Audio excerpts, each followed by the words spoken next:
Selamat pagi semua. Alhamdulillah kita masih dapat berjumpa pagi hari ini dalam pelajaran bahasa Indonesia.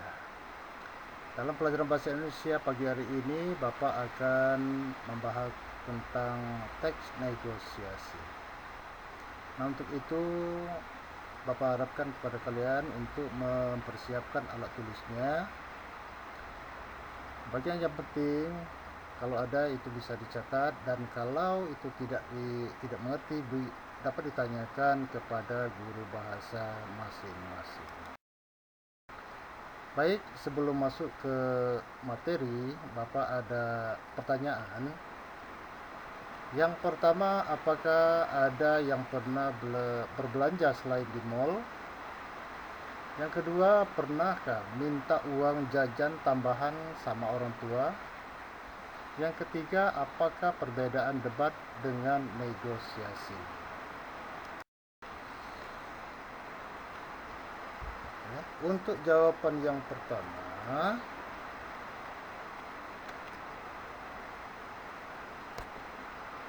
saya kira pernah semuanya belanja di pasar. Nah, kalau kalian belanja di pasar itu beda sekali. Ada hiruk pikuk penawaran, ya. Ada penjual, ada pembeli. Pembelinya selalu menawarnya agar dia dapat membeli barang-barangnya itu atau barang jualannya itu dengan murah, ya. Sementara pembeli biasanya itu mempertahankan, ya, sehingga terjadilah tawar menawar. Nah, apabila tawar menawar itu sudah terjadi, maka kemungkinan besar di akhirnya akan terjadi persetujuan. Kemudian untuk pertanyaan yang kedua, barangkali kalian pernah ya minta uang tambahan untuk jajan kepada orang tua, atau meminta kepada orang tua untuk dibelikan HP yang baru. Nah, di situ kan akan terjadi tawar menawar antara anak dan orang tua, ya. Nah, yang ketiga, apakah perbedaan antara debat dan negosiasi? Nah, sebagaimana saya katakan tadi, negosiasi adalah tawar menawar antara satu pihak dengan pihak yang lain. Sedangkan debat di sini, ya, siapa yang kuat, ya itulah yang menang, ya. Nah, untuk lebih memahami, ya, apa itu negosiasi, maka di sini Bapak hadirkan pengertian negosiasi. Negosiasi ialah proses tawar-menawar dengan jalan berunding. Ya, proses tawar-menawar dengan jalan berunding guna mencapai kesepakatan bersama antara satu pihak dengan pihak yang lain, atau antara kelompok yang satu dengan kelompok yang lain, atau organisasi yang lain, ya, antara organisasi dengan organisasi atau pihak lain, ya. Jadi di dalam proses negosiasi jelas itu ada pengajuan, penawaran, ya. Ada penawaran, kemudian ada pengajuan. Nah, kalau antara kedua belah pihak sudah mempunyai satu kesepakatan, ya, maka akan terjadilah, ya, akan terjadilah kesepakatan itu. Ya, maaf ya, apabila antara pihak yang satu dengan pihak yang lain sudah ada persetujuan, ya, antara barang-barang yang ditawar, ya, maka akan terjadilah suatu kesepakatan. Nah, inilah di dalam negosiasi ujungnya adalah kesepakatan antara kedua belah pihak, ya, sehingga jual beli misalnya itu akan terjadi tanpa merugikan satu sama lain. Nah, itulah bedanya dengan debat tadi. Ya, kalau debat ya namanya perdebatan, siapa yang menang itulah, ya, siapa yang kuatnya itulah yang menang. Nah, tetapi kalau dalam negosiasi ini ada tawar-menawar. Kalau sudah ada persetujuan, maka akan terjadilah suatu kesepakatan ya untuk jual beli.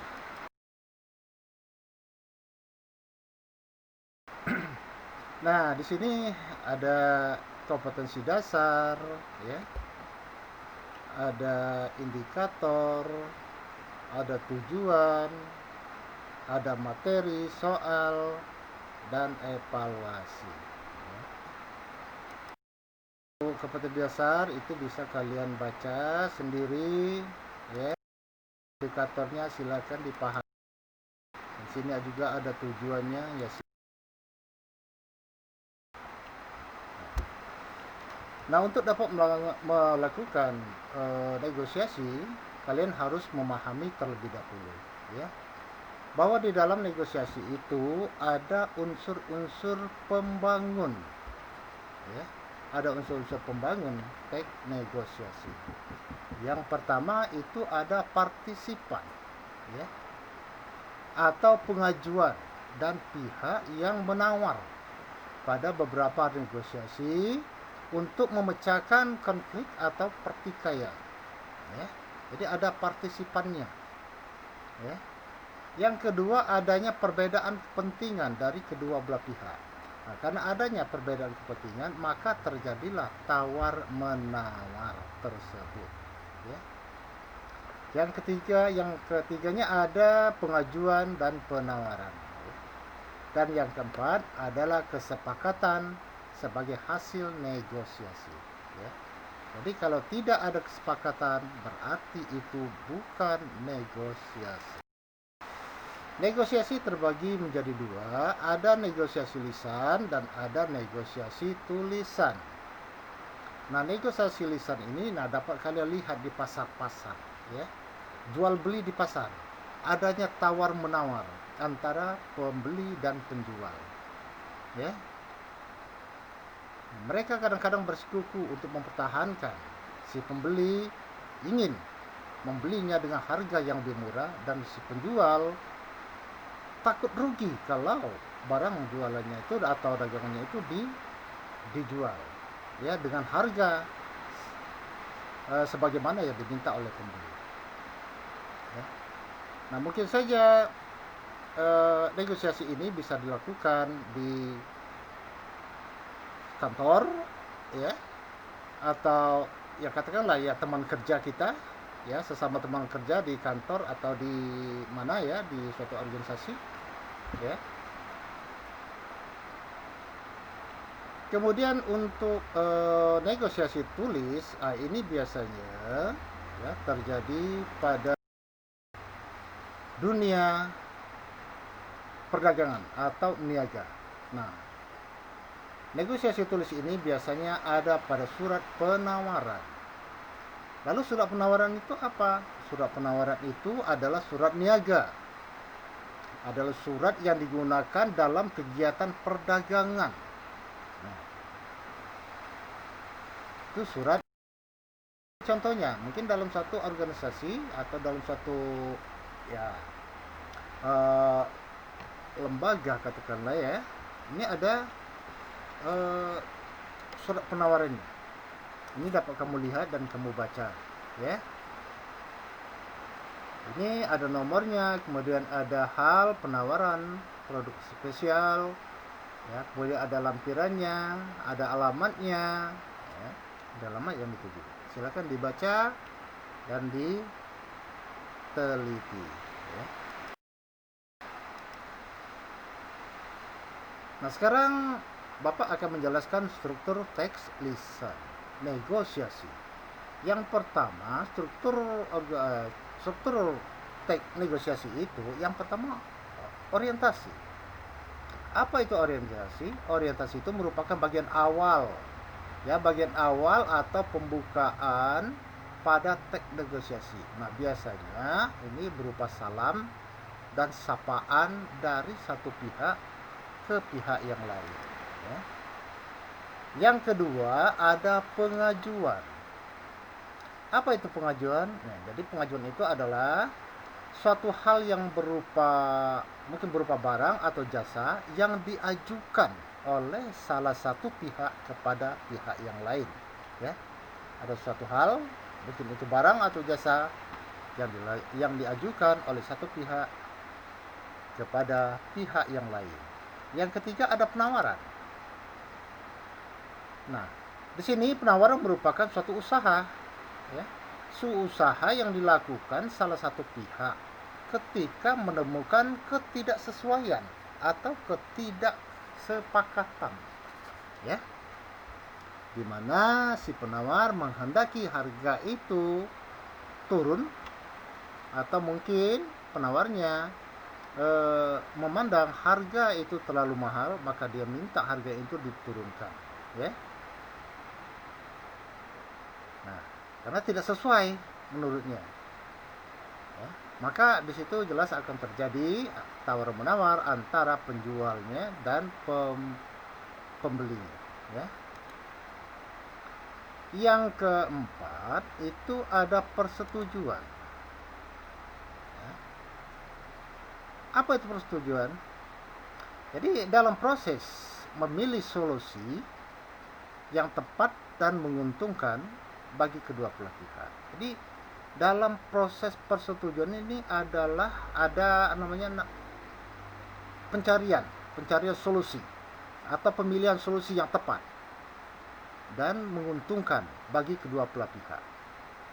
Nah, kalau seandainya proses ini sudah setuju, sudah menguntungkan antara kedua belah pihak, maka biasanya ini akan ditandai dengan kata-kata ya, deal, oke, setuju, siap, baiklah, dan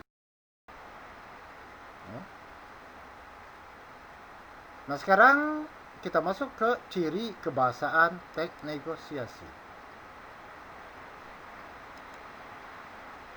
Ya. Ciri kebahasaan teks negosiasi yang pertama menggunakan bahasa yang santun.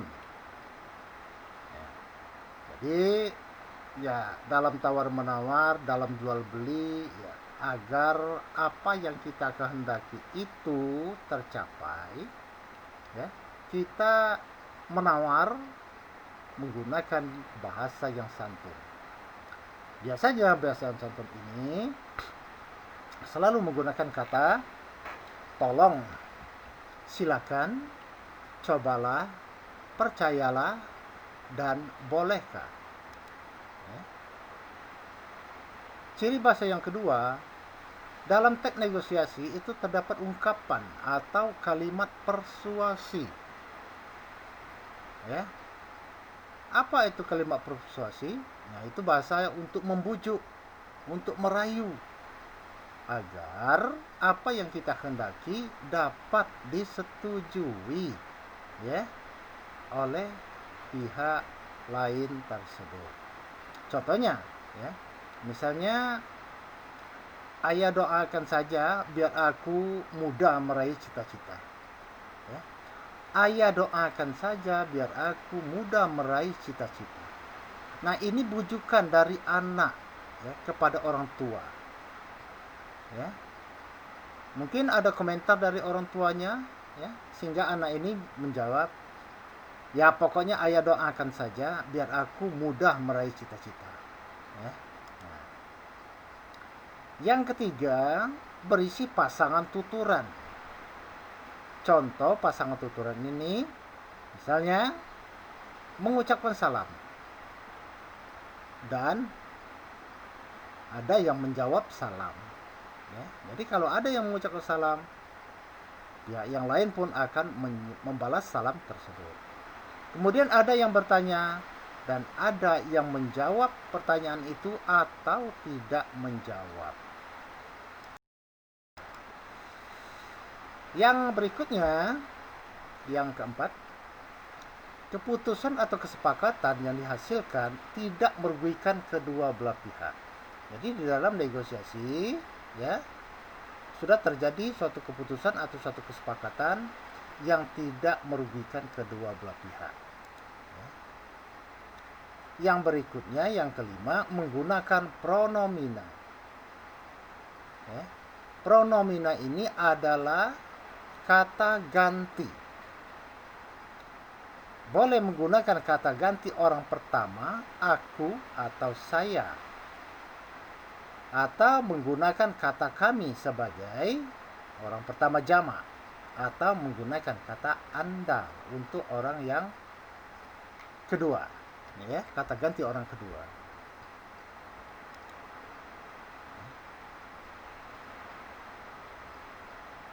Yang berikutnya menggunakan kalimat langsung.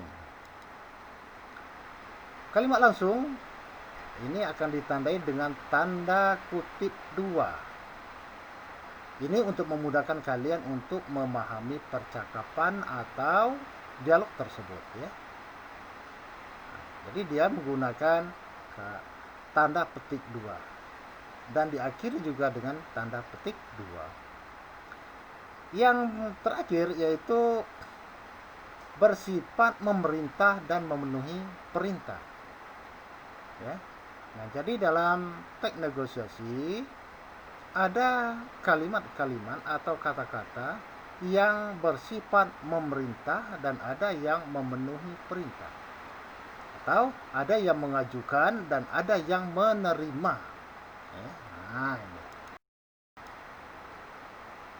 Nah, untuk lebih memahami ya tentang kebahasaan teks negosiasi, dapat kalian baca ya teks negosiasi jual beli mangga. Ya. Kita lihat saja ya. Semuanya diapit dengan tanda titik 2. Ini tanda titik 2 ya. Ini adalah berupa satu dialog atau percakapan antara kedua belah pihak, antara pembeli dan penjual. Ya. Pembeli, berapa harga sekilo mangga ini, Bang? 30.000, Bu. Murah. Boleh kurangkan, Bang? Belum boleh, Bu. Barangnya bagus loh. Ini bukan masak karbitan, masak pohon. Iya, Bang. Tapi harganya boleh kurangkan. Kan lagi musim, Bang. 20.000 aja ya. Belum boleh, Bu. 28.000 ya, Bu. Biar saya dapat untung. Baiklah. Tapi saya boleh milih sendiri kan, Bang? Asal jangan pilih yang besar-besar, Bu. Nanti saya bisa rugi. Iya, Bang. Yang penting saya dapat mangga yang bagus dan tidak busuk. Saya jamin, Bu, kalau ada yang busuk boleh ditukar. Baiklah, saya ambil 3 kilo ya, Bang. Nah, akhirnya penjual mempersilahkan pembeli untuk memilih dan menimbang sendiri mangga yang dibeli. Nah, jadi dapat kamu pahami, dapat kamu baca lagi. Ya. Nah, orientasinya ini di awal. Ya. Yaitu pembuka. Ya, pembuka dari negosiasi tersebut. Dia berupa percakapan, ya. Dia berupa percakapan. Ya. Kemudian persetujuan itu ada lagi percakapan, ya, antara pembeli dan penjual yang menyatakan setuju membeli, ya, dengan menggunakan kata iya, ya. Ini adalah percakapan, ya, dan baiklah, ya. Sekarang kita lihat ciri kebahasaan, ya. Ciri kebahasaan antara pembeli dan penjual, ya. Berapa harga sekilo mangga ini, Bang? 30.000, Bu. Murah. Boleh kurangkan, Bang? Nah, ini adalah pasangan tuturan. Jadi ada yang bertanya dan ada yang menjawab, ya. Nah, ada yang bertanya, ada yang menjawab. Ya. Ada yang bertanya, ada yang menjawab. Inilah namanya pasangan kultural. Ada yang menjawab, ada yang bertanya, ada yang menjawab atau tidak menjawab. Nah, kebetulan di sini eh, pembelinya atau penjualnya ini menjawab. Ya. Berapa harga sekilo mangga ini, Bang? 30.000, Bu. Murah. Nah, ya kan? Boleh kurang kan, Bang? Nah, ini. Jadi ada apa namanya? Tanya jawab ya. Ada tanya jawab, ada yang bertanya, kemudian ada yang menjawab ya. Belum boleh, Bu, barangnya bagus loh. Ini bukan masak karbitan, ini bukan karbitan tapi masak pohon. Ya. Kemudian ada kalimat persuasi. Ya. Iya, Bang, tapi harganya boleh kurangkan. Kan lagi musim, Bang. 20.000 aja ya. Ini adalah persuasi. Ya. Membujuk, merayu. Ya, dengan alasan-alasan yang masuk akal. Ya. Iya, Bang, tapi harganya boleh kurangkan.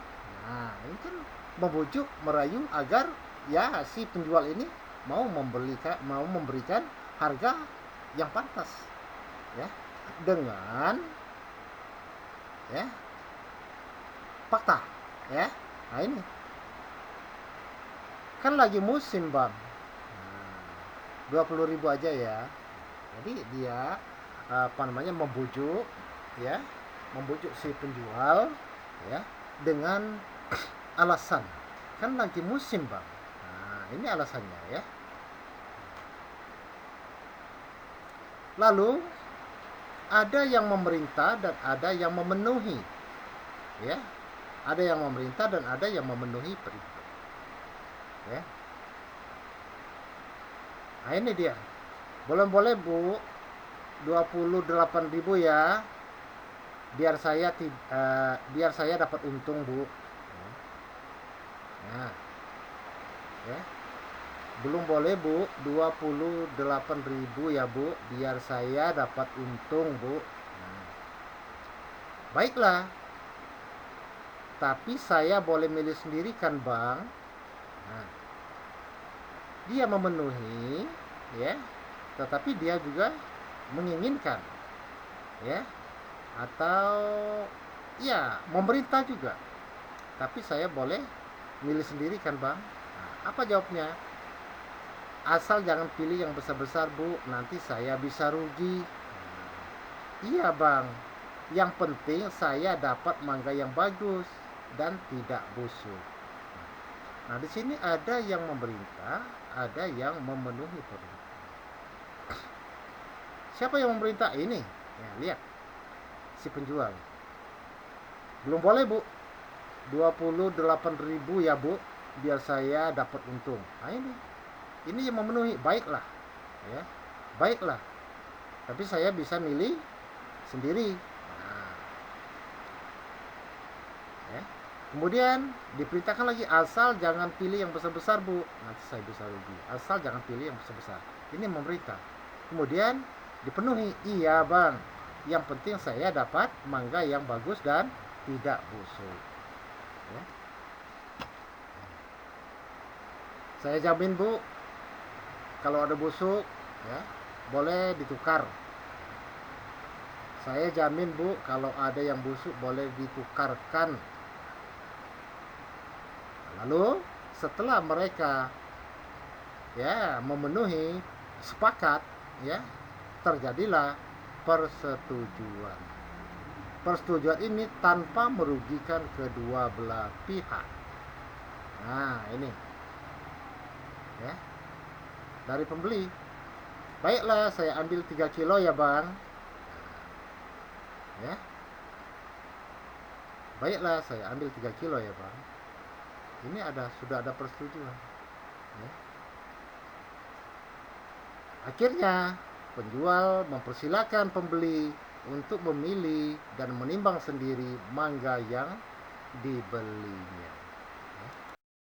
Demikian hanya itu yang dapat Bapak sampaikan pada kesempatan ini. Dan ya Bapak ada soal latihan ya. Latihan ini ya dapat kamu kerjakan di rumah ya. Soalnya kamu tulis ya beserta jawabannya, dikerjakan di rumah dan dikumpulkan berikutnya ya. Nah, ini soalnya ada 4. Nah, silakan kalian kerjakan di rumah ya. Tulis soalnya dan jawabannya di kertas folio, dikumpul melalui ketua kelas, sampaikan kepada guru piket di sekolah pada minggu berikutnya. Sekian dan terima kasih. Assalamualaikum warahmatullahi wabarakatuh.